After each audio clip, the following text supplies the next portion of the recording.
This is North Pod, a North Melbourne fan podcast, hosted by Jason Hunt. Stevenson with his own move. Carrington. North are in front. Hello. Welcome back once again to North Pod in this post-trade period fresh episode. I am recording this. It's currently 7:58, so we're approximately half an hour after the trade deadline has closed. As expected, there's been lots of trades go through at the last minute. It's always the way. Everyone tries to play chicken until the very end and see if they can get one last little burst out of the trade. So, here we are. We do finally have some trades that aren't Jack Darling to talk about. So, really, this is going to be pretty off-the-cuff stuff. I've got some stuff up to talk about. We'll go through the trades that got done, and I guess kind of my initial thoughts. I haven't had a lot of time to process them yet. Like I said, we're half an hour post-trade period, so I do reserve the right to, with the fullness of time, potentially change some of my thoughts. But yeah, I'm not high on everything. I do think it's easy enough to go, wonderful, we've got some players. Caleb Daniels through the door, Luke Parker's through the door. We've got a small forward. I think you can celebrate those things, but we also do need to consider what we've given up or potentially given up for those players. So let's start with the Luke Parker trade. This was probably the one where, Luke Parker stated that he wanted to come to North pretty early on, pretty soon after that grand final. Whilst he didn't make a public statement, it was very, widely known that he wanted to get to North Melbourne. That was widely reported. And all the reporting was that, we were offering up pick 62, or I think it was pick 62. Yeah, pick 62. And the Swans absolutely were not interested in that. And so there was a bit of all right, well, we're not going to talk about it for 2 weeks or a week and a half. Finally, the deal has gotten done, and in the last day or so, Jacob Konstanty, the small forward from the Swans, has got thrown in. So the deal is Luke Parker and Jacob Konstanty for pick 44. And I think of the two deals that went through today on the last day, this one I'm pretty comfortable with. I think 44 is slightly overs for Luke Parker, given how many years of service he's going to have left for us and where he's at in his career. Don't get me wrong, if this is 5 or 6 years ago and he's got 8 good years of footy, or at least 5 years of good footy ahead of him, it's a different story altogether. But yeah, I think where he's at with his career, I think a pick kind of in the 50s is about right, and therefore we've had to pay a little bit of overs to get him. We've given up 44. Sorry, Jacob Konstanty, to me, I think it's a good move that we've gotten him. I'm not upset with him being thrown in. I'm just not really factoring him in terms of how I value the trade, because I think ultimately we could have gotten him as a delisted free agent. And so, I think his value in the trade is zero for me. I think he has potential for us, so I'm not saying that he has zero value to us, but yeah, I'm just not putting a lot of value into him being thrown into the trade. He was out of contract, and by all reports, Sydney weren't that interested or really looking to re-sign him. So yeah, I think this deal feels about right. All along, I was pretty confident it would get done because of the fact that Luke Parker had really said that he wanted to go, and I guess also because ultimately Sydney can talk tough and we can talk tough. Sydney's going to want to do the right thing by him, given, he's a premiership player for them and has served them for a good 10, 11 years. And, it was going to get done. These things, 99% or maybe 95% of the time, they get done if the player is emphatic that they want to go. So, good. I'm pretty comfortable with this. If I'm ranking this trade, it's probably like a 7 out of 10, 8 out of 10 for us. And I think Sydney would be pretty happy with getting pick 44 for Luke Parker as well, again, given the stage that he's at. In terms of what we're getting, in case you're not aware, Luke Parker's played 293 games, 213 goals, was pick 40 all the way back in 2010, and then, has played some really good football for Sydney in the last 14 years. Was a part of that 2012 premiership side in his second year, and then has, played in several grand finals along the way as well, several other losing grand finals. Yeah, he's been a really consistent, durable player. He had a big suspension this year and had a couple of injury concerns as well. Only played the 10 games in 2024, but was being eased out of the Sydney midfield, was spending a lot of time forward, and I do think he could bring some forward line craft for us as well. I think there's definitely a scenario where you could see Luke Parker and Jai Simpkin rotating through the midfield and the forward line. And I think, whilst we're not getting prime Luke Parker, he is 31 currently, I do think we're getting a player that could play for several more years for us at a pretty high level. And he was and still is a very good player. So, look, we're not going to get the absolute best out of him, but I think this is a great move. In terms of replacing someone like Liam Shields, I think Luke Parker is a more impactful player than Liam Shields was for us. It's just really a role thing. Like Shields as a bit of a Mr. Fix-It, chuck him on the wing, chuck him in at centre stoppages. He's not a flashy player, Liam Shields. He rarely did things that wowed you, but he was reliable. And you kind of knew what you were going to get at the start of 2024, maybe less so. But, all of last year and probably the second half of this year, he was a pretty reliable player and obviously a super reliable player during his time at the Hawks.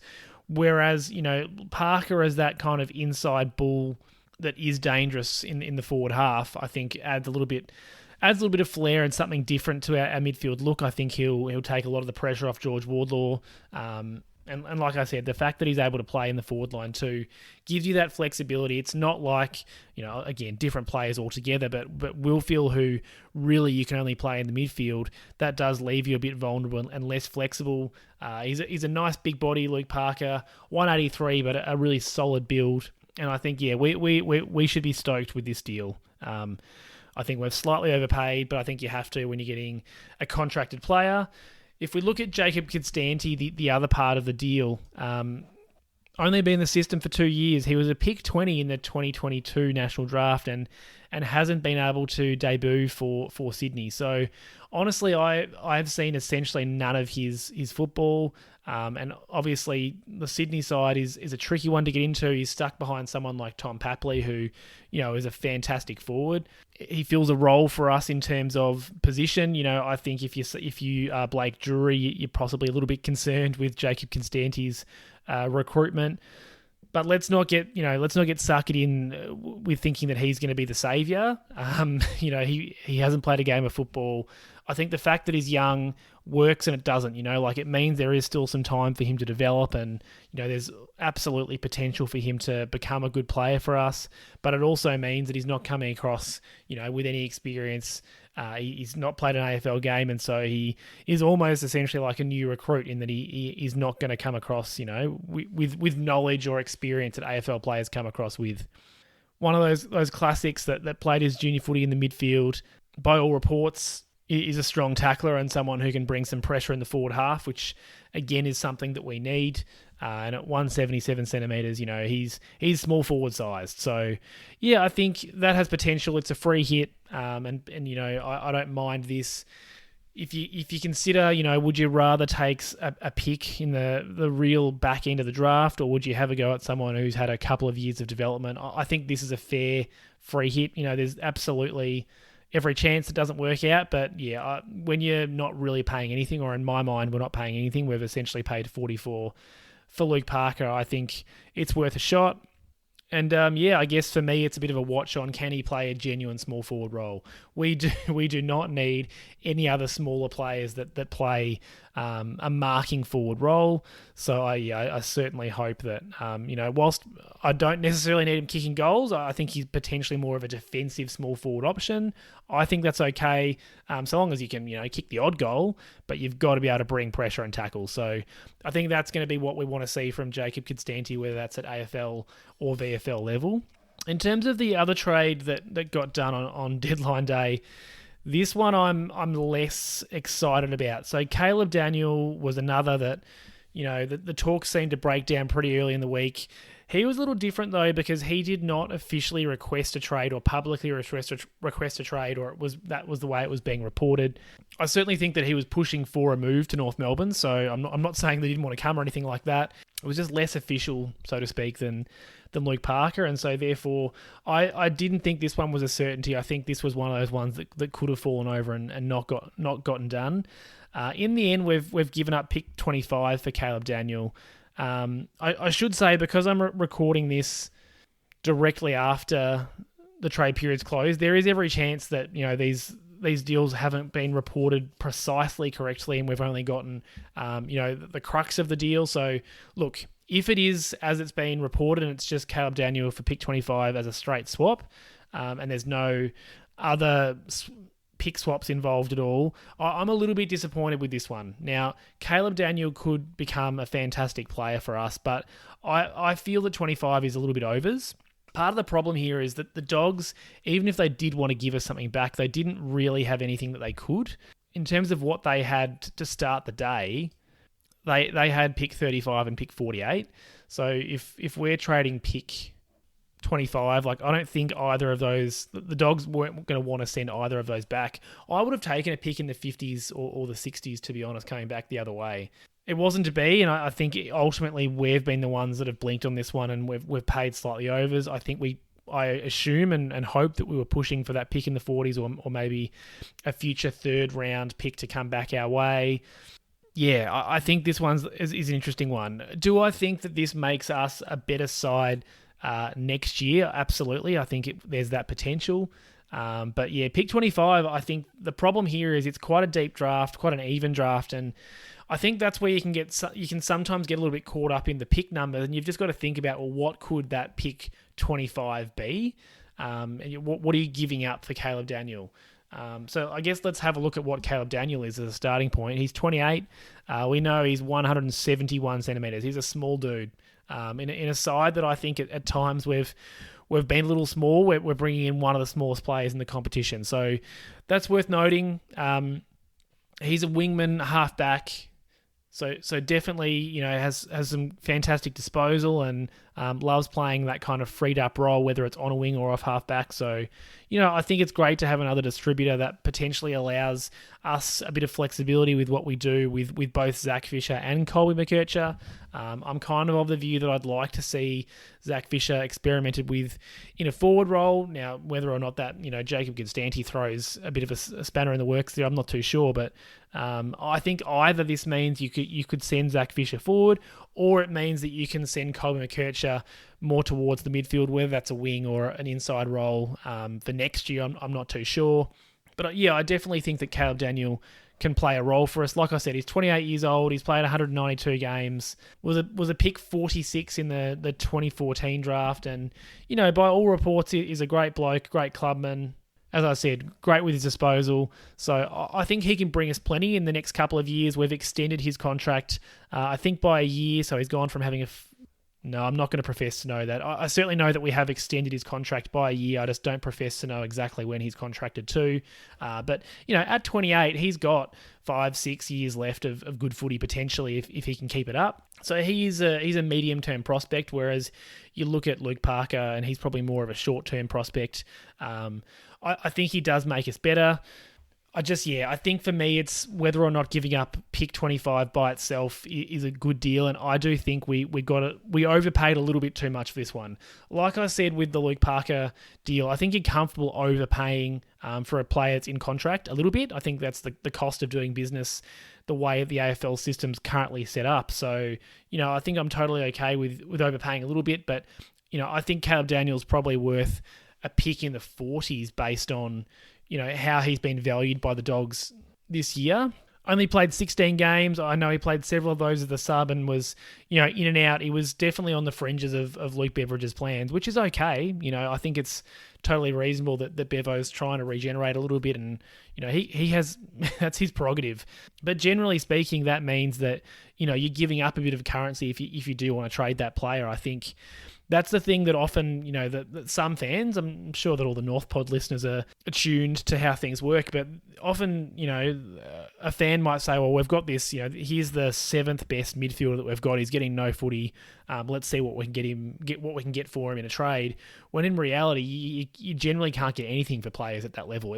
You want to look at that player that's playing, but's probably your worst player in that position that is getting a game, because at least they're going to have some currency, and then you're hoping that the player down from that can come in and play essentially the same role. So,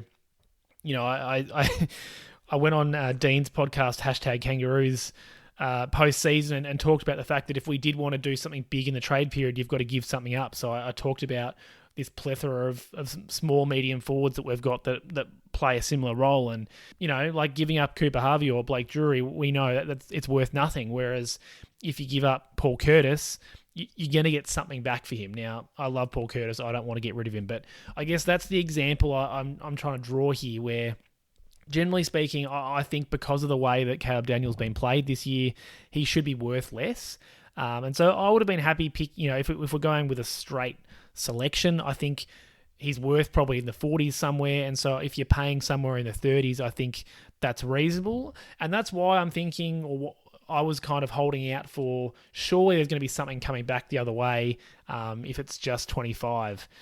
Wasn't to be, so I do think we've lost out on this one. I'm a bit surprised, but at the end of the day, it's the cost of doing business for North Melbourne.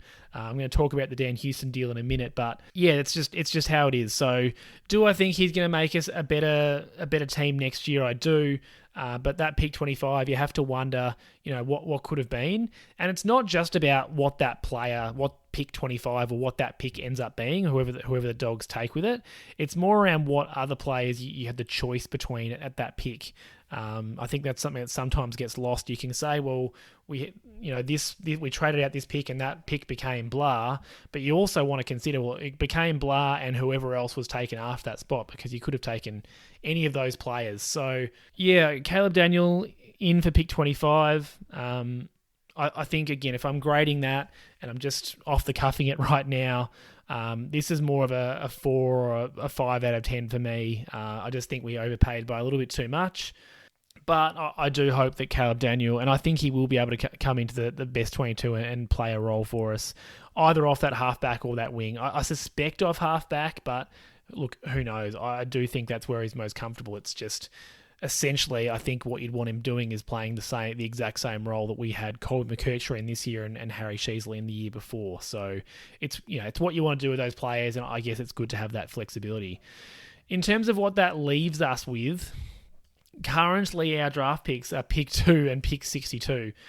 We haven't been able to split that pick 2 yet. I believe we've been trying, but we're not willing to slide back in the draft very far, and so that's made life a little bit difficult.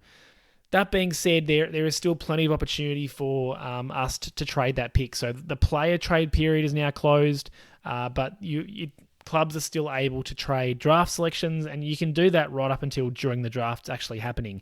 Now, I'd be pretty surprised if we traded pick 2 on the night, because the only opportunity you've got to do that is after the first player is taken. So I think if we're going to try and split it, it's going to happen earlier than that. And it goes back to what I've been saying, and what many people have been saying. It's all well and good for us to say, well, we want to split it, but there has to be a team that has the right picks to make that happen. So Richmond is the easiest one, logistically speaking, because they've got a million picks. I guess it's just around, do they want to have pick 1 and 2? Like, what are they willing to trade? Because they've got pick 1. So how desperate are they to get pick 2 if they've got all of these other first round selections as it is? So my understanding of where it stands for them right now is they have pick 1, pick 6, pick 10, 11, 18, 20, 23, and 24. 8 picks inside 24. That's crazy. So I guess as a North Melbourne fan, you have to ask yourself, would we be willing to trade pick 2 for 6 and then something? Like, I don't think you're going to get 6 and 10 or 6 and 11 in this draft because of how even it is. So would you be prepared to try and get 6 and 18, for example? I don't know, to be honest, if Richmond would go for that. But, there's one partner that could work. The other side that's got a lot of picks in that first round really is is the GWS Giants, but their first pick's at 15. So again, they've got 15, 16, 21. I'm just not sure that pick 2 for 15 and 16 or 15 and 21 is what we want. I think sliding back that far is too far. St Kilda's got 7 and 8, but then their next pick is 32. So again, if you're trading pick 2 for pick 7, which maybe you do, I just don't know that getting 32 is enough. So all of that is to say, I do think it's going to be pretty tough unless there's some really complicated trade and you look at swapping some futures to make it work out. The fact that we only have 2 selections currently, one of them at the start and one very close to the end, is, I'm not going to call it a surprise, but I do think you want to spread out your draft picks. The last couple of years, we've made sure we've got 2 really high-end players through in each of those years with Sheasel, Wardlaw, and then McKercher and Dersma. And I think that's a great way to go about it if you can make that happen. So yeah, I think I would suspect that we're still going to try and look to split that pick, and rather than just having one really high-end pick and one that's a bit of a free hit at 62, to try and turn that into a couple of picks where you can spread it out a bit. Yeah, I just think that's going to be challenging to do. The other side that's got plenty of that's got high-end picks is Melbourne, but all they have is 5 and 9. So I don't think they're going to be trading that for 2. So they're the options as it stands. Yeah, I think, obviously pick 2, great pick to have going into the draft, but I'm a little bit concerned that because we've picked up these 3 or 4 players via trade, none of them through free agency, we have had to give up a bit of draft capital to make that happen. And like I was mentioning before, you have to think about the players rather than the picks. And so we know that there's going to be a really good player available at pick 2. And so really, our draft haul this year is Caleb Daniel, someone who you're going to get maybe 6 years out of. Luke Parker, someone that you'll maybe get 3 years out of. Jacob Konstanty, who could be anything, but he's got a long career ahead of him if he makes it. And Jack Darling, who you're probably going to get 2 years out of. That's part of your draft haul, and then you pick 2, which is hopefully a generational or a 200 game player, and then you have a free hit at 62. That's pretty late on in the draft. I guess, we've spent the last couple of drafts going pretty hard at the draft, and so you want to balance that with that experience that Brady Rawlings has been, the list management team's been pretty strong on that. I just wonder if, we've left ourselves just a fraction thin at the draft table for this year. That being said, we could potentially split that pick. I can't see a way in which it happens, but it's also not my job. So I'll leave it up to those that know what they're doing. Maybe if you get some future picks involved, it's possible. Again, maybe you look at swapping a future first, future second, and trading into this draft because it is such a strong draft. That's why there was such an appetite for some of those early teens picks because, 1, they're up for grabs due to academies and that kind of thing, but 2, it is a really strong sort of top 20 or so in the draft. I know there'll be plenty of North Melbourne fans, myself included, who are looking for North Melbourne to try and sort out the spine with the key position players. Picking at 2 and at 62 doesn't give you a lot of scope for that. Sure, you could pick a roughie at 62, and we know that Nick Larkey worked out as a really late pick, but pick 2 as it stands, if you're going by talent, I think you have to pick a mid. The best or the first key position player based on talent sort of in that 9, 10, 11 range. And so that's going to make our draft strategy pretty interesting. Traditionally, if you've got a pick in the top 5, you're taking the best available player in your view. Again, that being said though, because it's such an even year, maybe you can get away with not doing that. There's a lot of things to consider there. Yeah, such a tough one. So that's where our draft hand sits as it stands. I said I was going to talk about the Dan Houston trade, so I will talk about that a little bit. I think at the end of the day, it seems as though if push came to shove and a deal absolutely couldn't get done with either Carlton or Collingwood, then Dan Houston would have come to North, but it was his absolute last preference. And, I think it's great that we threw our hat in the ring and we were aggressive. I know that there's some people that, I guess the talk is it's a little embarrassing because we were just being used as leverage, and I think we were, but I don't see it as embarrassing. I see it as a reality of being, a smaller club like we are. And I think the fact that we're putting ourselves out there and, trying to make something happen, I mean, admirable is not the right word, but I think, as a fan, I like to see my club trying to get something done and trying to make it happen. Ultimately, I'm not actually that upset that we didn't get him. From the perspective of it was going to cost a fair bit, and the whole reason that we were at the table is because we were offering a future first, and I guess we had a pretty palatable offer, but it wasn't enough such that we could absolutely blow the competition out of the water. I think you'd probably say that what we were offering was slightly better. I know that there's some Port Adelaide fans that are pretty unhappy with what they ended up getting for Dan Houston, but at the end of the day, I think. Yeah, the cost for us would have been pretty high.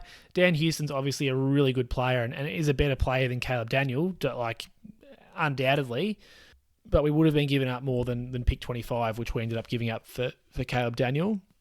And so at times during the trade period, you can kind of fall in love with the trade, like the idea of we got this player, and then you get to the end, you go, but did we actually want that player, or did we want that player that bad? I guess. And I found myself thinking about that as the trade period goes on. Like, obviously, it's only natural. You kind of want your club to be a destination club. You want players to want to come. So from that perspective, I would have loved it if Dan Houston wanted to come. But I think realistically, we've got Caleb Daniel, who's a little bit cheaper. They've probably got the same amount of football left in them. And by the time, we're hopefully hitting our straps and in premiership contention, I think there's a strong argument that either Caleb Daniel or Dan Houston are on their last legs, or they're no longer on the list. I just think that's reality. We're still that distance off being premiership contenders. I think we can play finals in their career, no doubt about that. But I think premiership contention is what we all play for at the end of the day. It's what we're striving for, and so I think whilst we've finished bottoming out, we're still working towards, getting off the bottom of the ladder. That's the next step. So I think Houston could have helped with that, but I'm just not sure that, you can't sacrifice your whole future for a player that's potentially not going to be in your premiership tilt. The other trade that went through, I spoke about it last week, so I'm not going to talk too much about it. We did get Jack Darling for pick 67 right off the top of the trade period. 32 years old, Jack Darling, 191 centimetres. Played 298 games, 532 goals. He's a fantastic player, Jack Darling, in his heyday. A little similar to Luke Parker. He's definitely past that. But yeah, I think for pick 67, this is a great pickup. I know that there's some people in the media that are going, well, is he, how is he helping North Melbourne? I think as North Melbourne fans that watch North Melbourne play every week, we know the thinking here. We know that it's to take some pressure off Nick Larkey in the short term until we can sort out our other key position options. And I certainly think, in terms of what value we've paid, I think this is a great deal. Even if it doesn't come off, you've paid 67. You haven't paid much in the way of draft capital at all. So yeah, I spoke about that one earlier. I think that's a good deal for us. And I guess if I'm grading it on value, I think it's a 7 or an 8. Like, it's a good value deal. It's a low risk punt, really, to be honest. It's a punt on a senior player that at worst is going to come on and set some standards and help those younger key position players develop. That's at a minimum. And if things go really well, Jack Darling's kicking 30 or 40 goals and having a real impact on the field, other than being a decoy. So yeah, that's where we're at with the trade period for North Melbourne. Like I said, there's still pick swapping that can happen. There's also the delisted free agent period that's going to come up in the coming days as well. So you're able to. There'll be a round of delistings now that the trade period is over, and there'll be some players looking for a home. So potentially we might pick up someone off the scrap heap during that time. I think it sounds as though Jacob Konstanty was going to be one of those that would have happened for. Whereas now, we've picked him up before that happens, so it gives him that security. The other thing that I thought I would have a look at then is just now that we're through the trade period, what is our list turnover looking like currently? So to reiterate, we've gotten rid of or delisted 7 players so far. That's Hugh Greenwood, Curtis Taylor, Liam Shields, Biggie Newen, Tyler Sellers, Hamish Free, and obviously Taron Thomas is coming off the books as well. So they're the 7 that are out. And we still have Cooper Harvey, Charlie Lazara, and Blake Jury as uncontracted players. So there's 10, maximum there's going to be 10 players that are getting turned over this year. We've had those 4 players traded in, so Darling, Parker, Daniel and Konstanty. So there's 4 that are coming in. And right now we hold 2 draft picks, so we've got our pick 2 and our pick 62. So there's, as it stands, the 2 players that we're going to bring in from the national draft, and then you have to think that we'll also go to the rookie draft for at least 1 pick. So in terms of how many spots we have left, I do think it does certainly leave the door ajar for some of Drury, Lazaro and Cooper Harvey to stay on the list. If we end up splitting that pick 2 into a couple of selections, potentially things change. But by all reports, we do have that AFL concession that we can have 2 extra list spots available. So that does mean that we don't necessarily have to reduce our list size. We did have Josh Goder and Cal Coleman-Jones on the permanent injury list this year, which allowed us to pick up that extra player or 2 at the mid-season draft. So I guess that's worth considering, that they're not going to be on the long-term injury list at the start of next year, and so we still may have to cut back slightly. And you don't want to be at your maximum in terms of your rookie spots if you do want to have the opportunity to take someone in the mid-season rookie draft. So there's some things to iron out there in terms of how many players we want to go into the season with. But yeah, looking at how it's shaken out, I think there's a chance for those 3 uncontracted players. I think the fact that Jacob Konstanty's come in probably makes it harder for Blake Drury and potentially Cooper Harvey as well to hold their spot. But it does make me think that maybe of those 3 now, I look at Charlie Lazaro as the most likely to stay of those 3. It's just going to depend on how many, if we do split that pick 2, how many rookie selections we want to take at the draft. And, are we going to pick up some delisted free agents? Or, again, at the start of the season, there's the supplementary selection period where you can pick up someone like we did with Tyler Sellers to start the year. And, again, you need some space on your list to do that. So there's still a few moving parts there, but I would expect that we'll make an announcement on, if there is going to be a second round of delistings. I think that would come relatively soon now that the trade period is over. But again, we will need to leave a little bit of flexibility depending on what we want to do with that pick 2, or if we're able to split it, because I think idealistically we probably do, because of what I spoke about earlier. But yeah, I'm just not convinced that there's going to be an appetite from other sides to do that. I think the Tigers are the best chance, but they've had so many players go out, they are going to need to take some selections at the draft in order to replenish. So yeah, there's a lot to talk about there, a lot to unpack, but I think that is the gist of my thoughts after the trade deadline. It's always an interesting one because you kind of, there's a few trades that happen at the start, and then there's a bit of a drip feed of some trades and some pick swaps happening. I definitely think trade period could be tightened up a little bit and maybe just happen across a week rather than a week and a half with the free agency period opening before that. But at the same time, I think it's a bit of the old, you can invest as much or as little time into it as you like as a consumer. And I choose to kind of tune in when stuff's actually happening, and when it's not, you can just tune out and go about your day. So it is a massive media product now, and I think that's great for the game. But ultimately, because of the way that the AFL system is set up, there's not going to be that mass number of player movement that we see in other sports because of the way that it works. We can't trade players without their permission, and most of the trades that are happening is because players are wanting to go back to their home state, or they're on the fringe and they want some more opportunity. They're getting offered more opportunities somewhere else. They're the primary reasons. Is not because a side decided they want to trade X player for Y player. It's the majority of swaps are talked about in terms of draft picks because it's so hard to ask a player to be traded. It's certainly not impossible. It does happen, but it's not the norm. It's generally speaking picks that are swapped backwards and forwards, like we've seen with the North Melbourne situation here. We've gotten in 4 players for 3 draft picks. So that's where it stands for us. I certainly look forward to keeping an eye on whether or not we are able to split that pick.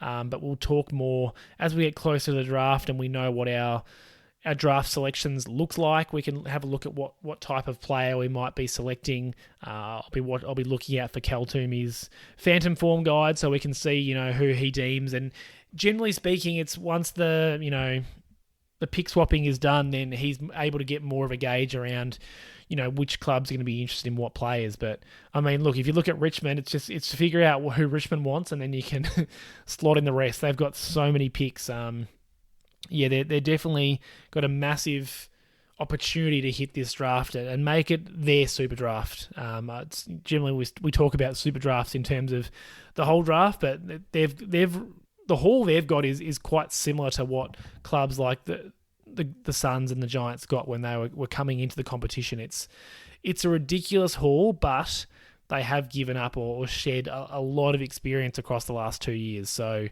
they do need to regenerate, and they've certainly had some success recently. So I'm not going to be feeling too bad for them when they're on the bottom of the ladder, because they've had their turn. I think that's my thoughts. I certainly would love to hear your thoughts. So hit me up in the comments or on social media. I'd love to hear what my learned listeners think about how North Melbourne went at the deadline and across the trade period in general. It's super exciting to have a player of Luke Parker's talent at the club, so I do want to reiterate, I think that's fantastic. I think Caleb Daniels is going to be a good player for us. Konstanty could be something, and I think we know the baseline of what Jack Darling's going to be. So, for the most part, I'm feeling positive. I do think it means that our 22 is going to look a little bit better next year. I'm looking forward to sitting down and having a think about what that best 22 could look like potentially before we get drafting. I just think exciting stuff all around, but I just don't think we need to be singing from the rooftops about that Caleb Daniel selection. I think the Dogs got the better of us on that one. They played chicken a little bit better. Like I said, hit me up with your thoughts, and I'll be back to talk about the AFLW on the weekend, and then we'll talk some more AFL men's in the next week or two. As always, go North.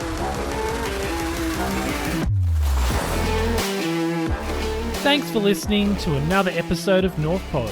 If you give me a rating or review on your podcast service, that would be much appreciated. And please follow me on all social media at NorthPod Show. I'm on X or Twitter, Instagram, YouTube, TikTok, and I'm also very active on the North Melbourne subreddit. Hope you'll join me for the next episode.